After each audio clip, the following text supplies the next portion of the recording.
Now coming on to the Ukraine side of things, well, Russia has been talking in the last day or two about the use of nuclear weapons, and so I'm going to start off here with the Deputy Foreign Minister, Sergei Ryabkov. He was talking about the potential testing of nuclear weapons a day or two ago, and he said nothing has changed as previously outlined by Russian President.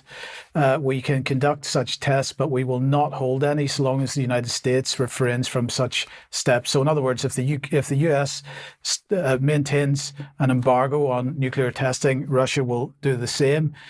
He went on to say that that there have been media reports recently about infrastructure upgrades to the Novaya Zemlya. This is the Russian main testing area, but he wanted to make the point that this was also in response to steps on the part of Washington, which has been focused on upgrading the infrastructure they have at their disposal in this sphere in the past few years. So the Russians continuing to push the idea that they are responding, and I think this is true. If you look at the timeline of events, they are responding to the US developments in terms of their use of nuclear weapons and so on. But we were talking some months ago about the second failed attempt by the UK at testing their Trident nuclear capability. The test failed.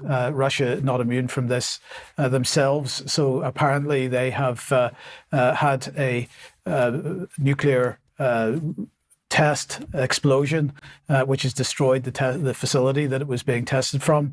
Perhaps this feeds into the idea from certain Western leaders that the idea of using nuclear weapons in a restrained way, as they like to put it, i.e. tactical nuclear weapons, is not that risky because the Russians, they claim, don't have the infrastructure. To just make the point that while this story is doing the rounds, both the UK and the US have also had nuclear test failures in recent months. There is no better, nobody is leading the way on this in any shape or form. Now, the UK Column News was talking about the Summit of the Future on Monday, and of course Zelenskyy was at that. He appeared to speak at the United Nations General Assembly and for the Summit of the Future, so he was very excited about that. But he then proceeded to run a tour of all the leaders that were there with his begging bowl in hand. I'll just show a few of these because it's quite funny. So here he is with Prime Minister of Japan. Then he went to have a look at Prime Minister Modi. Then he had a chat with some US congressmen and senators. He also spoke to the US energy companies because, of course, Ukraine really desperate this winter because Russia has been so effective at destroying its energy infrastructure. So they're looking for help to try to maintain some level of energy capability over the winter. Who else? He spoke at the Security Council. He met a whole bunch of other leaders as well, but he also went off to Scranton Army Ammunition Plant. And this is because he wanted to say thank you to this particular group of arms manufacturers for the 155mm shells that they have sent, a couple of million, 3 million of those, in fact. So he was quite excited about that. But on the other thing to note on this was he's been making comments like, "I think we're closer to peace than we think," and I'm not quite sure how he comes to this conclusion. Perhaps he means that we're closer to peace than we think because Ukraine is closer to losing the war. We'll see how that develops. But in the meantime, David Lammy was also over at the United Nations, and he was extremely well. I think we should say this was a bit of a comedy show, but I do want to give a health warning to anybody that's watching this because it might make you feel physically ill. We'll discuss it a little bit afterwards. Sorry about that. That completely, we'll try that again. But I say to the Russian representative on his phone as I speak, that I stand here also as a black man whose ancestors were taken in chains from Africa at the barrel of a gun to be enslaved, whose ancestors rose up and fought in a great rebellion of the enslaved. Imperialism, I know it when I see it, and I will call it out for what it is. In this week, when I'm here talking to other partners around the world about our shared futures and the future of the UN, Russia is trying to return us to a world of the past, a world of imperialism, a world of redrawing borders by force, a world without the UN Charter.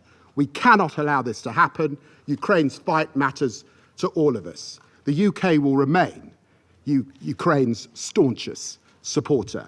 So Vanessa, I wanted to get your thoughts on this because, of course, you've been discussing imperialism for many, many years. You recognise imperialism. What are your thoughts on whether Lammy recognises imperialism or not? Well, you should look in the mirror. I mean, you know, this is when he's talking about enslaved people and he's not mentioning Palestine and he's not mentioning the global sanctions against the global south. I mean, there is so much you could say about this speech. It leaves you a little bit speechless, really. It's total projection. Absolute projection. Yes, that's absolutely right. But he went on. I also want to speak directly to the Kremlin and its representative here today. And Vladimir Putin. Russia sits on this council, but its actions tear up the UN Charter. Russia sits on this council, but over the weekend, we saw it put forward amendments designed to wreck the UN's future. Russia claims to stand for the global south, but it runs roughshod over international law.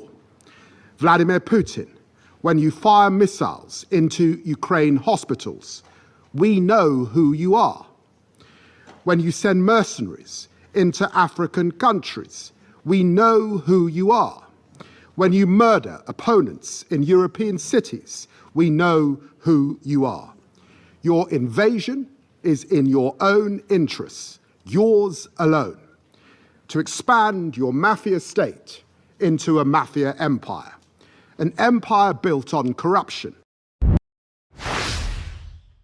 I mean, the hypocrisy in this is staggering. Charles, I don't know if you've got any thoughts just before you introduce your segment. Well, thank you, Mike, and good afternoon all. Like every other speech we've heard Lammy read out, I don't think he understands a word of it.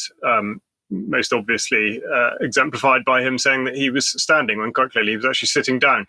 But no, I think to start talking about building empires on corruption is very apposite because, of course, that is exactly where he is with his government as they set out on their campaign to completely demolish all the sense of sort of decorum and good sense in society in the United Kingdom today. But yes, we'll be hearing more from him in due course, I'm sure. Yes, indeed.